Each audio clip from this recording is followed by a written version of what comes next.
الحمدللہ رب العالمین والصلاة والسلام علی سید الانبیاء والمرسلین اما بعد فاعوذ باللہ من الشیطان الرجیم بسم اللہ الرحمن الرحیم۔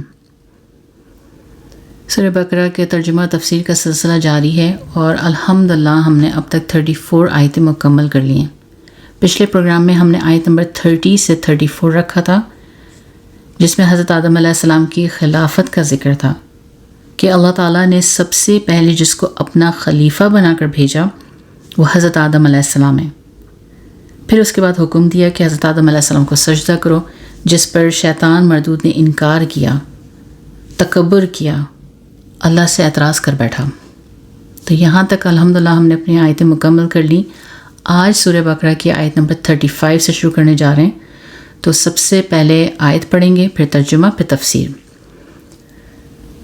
تو سورہ بقرہ کی آیت نمبر 35۔ اعوذ باللہ من الشیطان الرجیم بسم اللہ الرحمن الرحیم۔ وَقُلْنَا يَا آدَمُ اسْكُنْ أَنْتَ وَزَوْجُكَ الْجَنَّةَ وَكُلَا مِنْهَا رَغَدًا حَيْثُ شِئْتُمَا وَلَا تَقْرَبَا هَٰذِهِ الشَّجَرَةَ فَتَكُونَا مِنَ الظَّالِمِينَ۔ اللہ رب العزت فرماتے ہیں، اور ہم نے کہا آدم تم اور تمہاری بیوی جنت میں رہو اور اس میں سے جہاں سے چاہو جی بھر کے کھاؤ، مگر اس درخت کے پاس مت جانا ورنہ تم ظالموں میں شمار ہوگے۔ یعنی اس آیت میں حضرت آدم علیہ السلام اور ان کی بیوی حوا کو جنت میں رہنے کا حکم دیا جا رہا ہے، اور دوسری طرف ان کو ایک خاص درخت سے بچنے کی ہدایت دی جا رہی ہے۔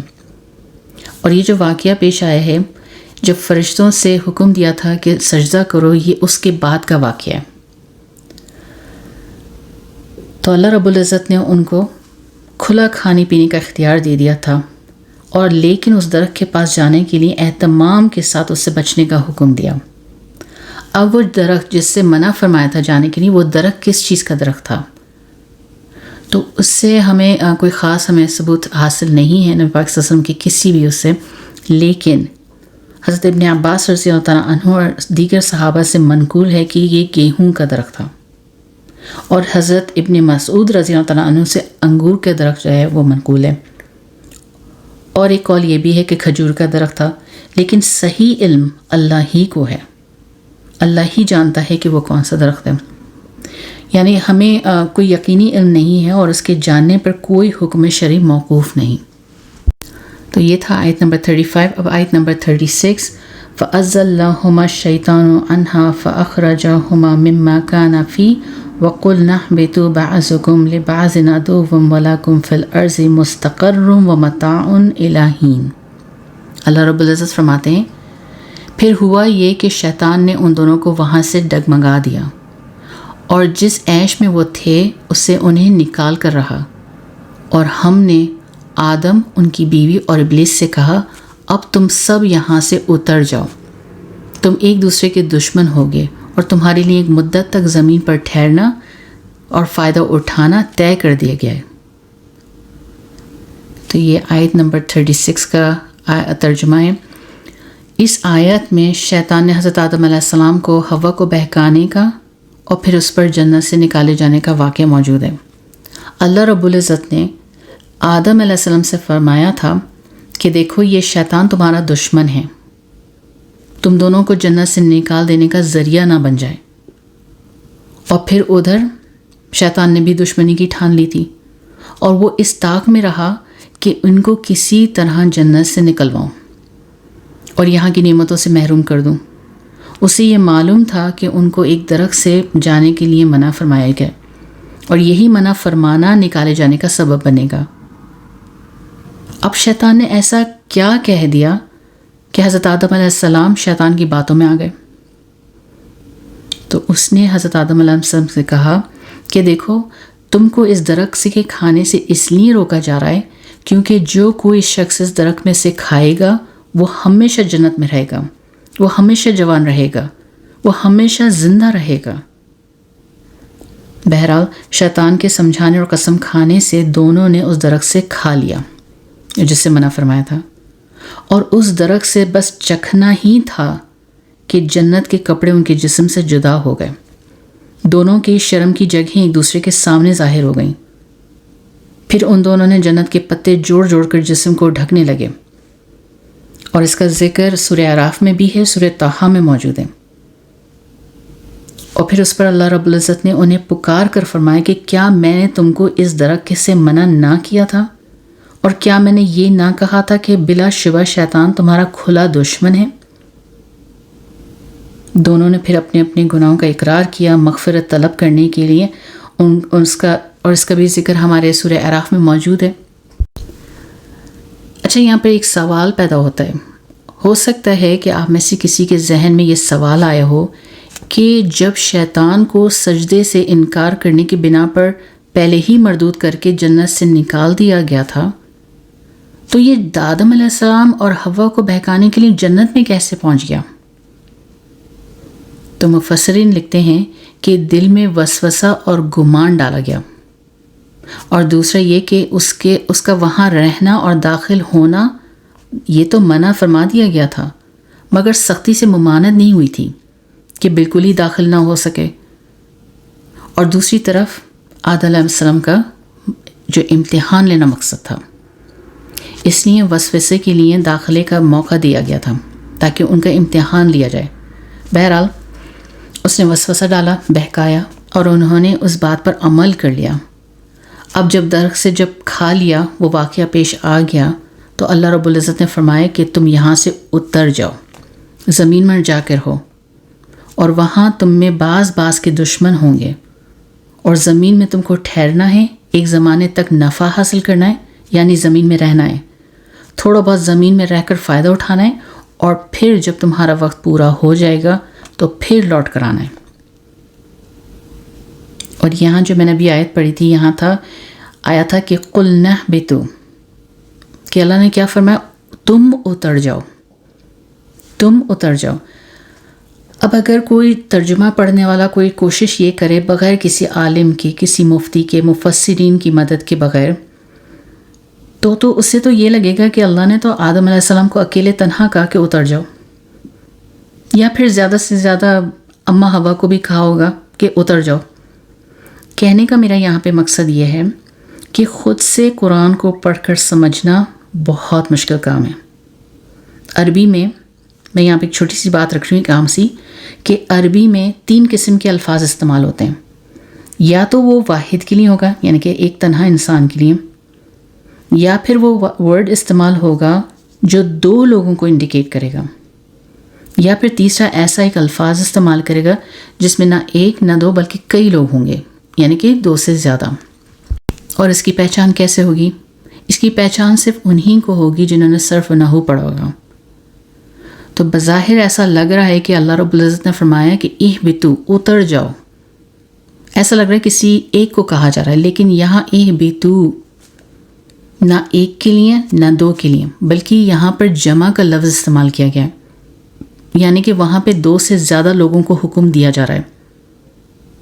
اب سوال یہ ہے کہ جب آدم علیہ السلام اور حوا 2 لوگ ہیں تو پھر 2 لوگوں کے لیے وہ ورڈ استعمال کرنا تھا، جمع کا صیغہ کیوں لائے، جمع کا لفظ کیوں لائے؟ تو مفسرین نے فرمایا کہ حضرت آدم علیہ السلام اور حوا اور شیطان تینوں سے مخاطب ہیں اللہ۔ تو اس سے اندازہ یہ لگایا جا سکتا ہے کہ شیطان ابھی آسمان میں تھا، زمین پر نہیں اتارا تھا۔ تو یہاں پر اس آیت سے یہ بات واضح ہو گئی کہ شیطان نے سجدے سے انکار کیا، لیکن اس کو فوراً زمین پر نہیں اتارا گیا۔ دوسرا یہ کہ جنت میں جانے کی اجازت نہیں تھی، یعنی کہ جنت میں شیطان کو جانے کی اجازت نہیں تھی، لیکن حضرت آدم علیہ السلام کو بہکایا گیا وسوسہ دل میں ڈال کر۔ تو بہرحال یہ تھی آیت نمبر 36 کی ترجمہ تفسیر۔ اب میں آتی ہوں آیت نمبر 37۔ آیت نمبر 37، فَتَلَقَّى آدَمُ مِن رَّبِّهِ كَلِمَاتٍ فَتَابَ عَلَيْهِ إِنَّهُ هُوَ التَّوَّابُ الرَّحِيمُ۔ پھر آدم نے اپنے پروردگار سے توبہ کے کچھ الفاظ سیکھ لیے جن کے ذریعے انہوں نے توبہ مانگی، چنانچہ اللہ نے ان کی توبہ قبول کر لی، بے شک وہ بہت معاف کرنے والا بڑا مہربان ہے۔ تو آیت نمبر 37 میں حضرت آدم علیہ السلام کو توبہ کرنا اور توبہ کے قبول ہونے کا ذکر فرمایا جا رہا ہے۔ اب کیونکہ حضرت آدم علیہ السلام اور ان کی بیوی حوا سے جو خطا ہو گئی اس کی وجہ سے انہیں بہت زیادہ ندامت تھی اور فوراً ہی معافی کی التجا کرنے لگے، لیکن پھر ایک خوف دل میں آنے لگا، اور خوف آنے سے کوئی بات ان کی زبان سے نہیں نکل پا رہی تھی، یا پھر اس خوف سے کہ معافی کی التجا کہیں خلاف شان نہ ہو جائے، کہیں مزید غلطی کا سبب نہ بن جائے، تو زبان سے خاموش رہے۔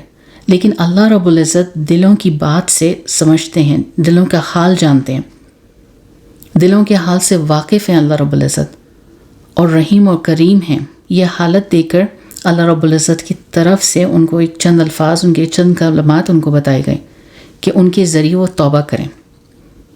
اور وہ کون سے کلمات ہیں جو اللہ رب العزت نے دے کر ان کو بھیجا کہ وہ اللہ سے توبہ کر لیں اپنی؟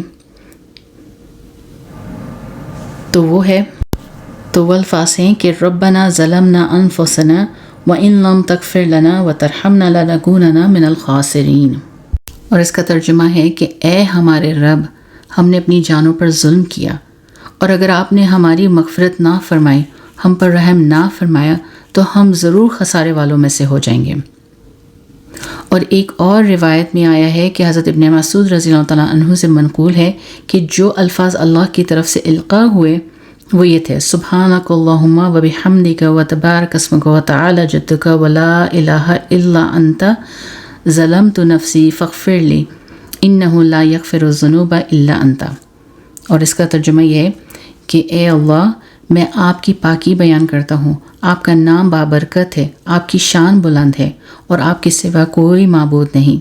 میں نے اپنی جان پر ظلم کیا، لہٰذا مجھے بخش دیجئے، بے شک آپ کے سوا کوئی گناہ نہیں بخش سکتا۔ تو اللہ رب العزت نے ان کی توبہ کے الفاظ ان کو بتائے، انہوں نے توبہ کی اور اللہ نے توبہ قبول فرما لی۔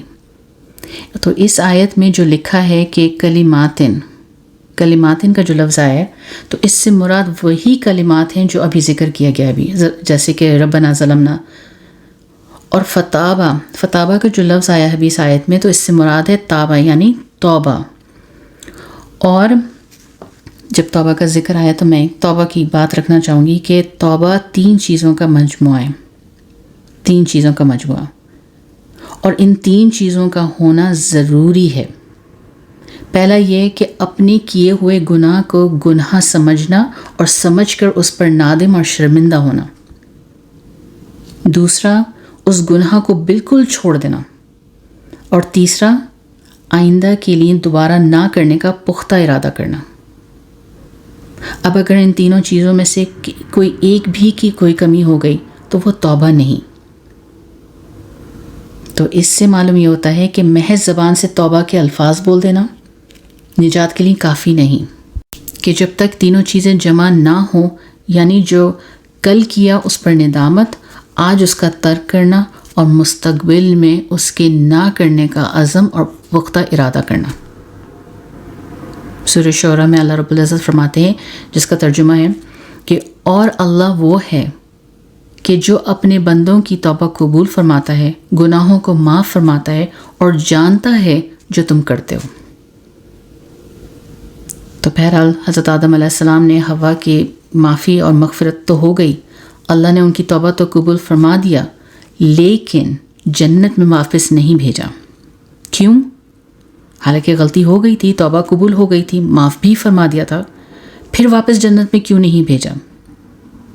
وہ اس لیے کہ تکوینی طور پر ان کو پہلے ہی سے دنیا میں بھیجنا اور خلیفہ بنانا یہ تو طے ہو چکا تھا۔ دنیا بنائی اللہ تعالیٰ نے اسی لیے تھی کہ اس میں پھر اپنا خلیفہ بھیجیں گے، اور اگر ان کو واپس جنت میں لے لیا جاتا تو وہاں کی نعمتوں سے خود مستفید ہوتے، لیکن ان کی دنیا میں آنے کی وجہ سے کثیر تعداد میں ہم ان کی اولاد اس دنیا میں پیدا ہوئے۔ حضرت آدم علیہ السلام کی وجہ سے ہم ان کی اولاد یہاں پہ دنیا میں پیدا ہوئے، اور ایمان اور عمل صالحہ کی وجہ سے مستحق جنت ہوئے، اور یہ بنی نوع انسان ان کا بہت بڑا فائدہ ہوا، کیونکہ ہم جنت کے مستحق ہیں اس کلمے کی وجہ سے جو ہم نے پڑھا اور پڑھتے ہیں۔ وہ الگ بات ہے کہ ہم اپنی سزا گناہوں کو کاٹ کر جائیں گے، لیکن اگر اللہ کوئی ایک عمل بھی پسند اگر اللہ تعالیٰ کو آ گیا تو اس کے بنا ہم بغیر حساب کتاب کی جنت میں نصیب ہو جائے گی. اللہ پاک بغیر حساب کے جنت الفردوس میں اعلیٰ مقام نصیب فرمائے، آمین یا رب العالمین. تو بات ہو رہی تھی حضرت آدم علیہ السلام کی کہ بالفرض ان کو اگر معاف کر کے جنت میں بھیج دیتے اور وہاں اولاد بھی ہو جاتی جنت میں، تو اعمال صالحہ کے حق کی یا محنت کرنے کی اور گناہ سے پرہیز کی مشقت کے بغیر ہی نعمتوں میں ہم رہتے، اور پھر نعمتوں کی زیادہ قدر پھر نہیں ہو پاتی.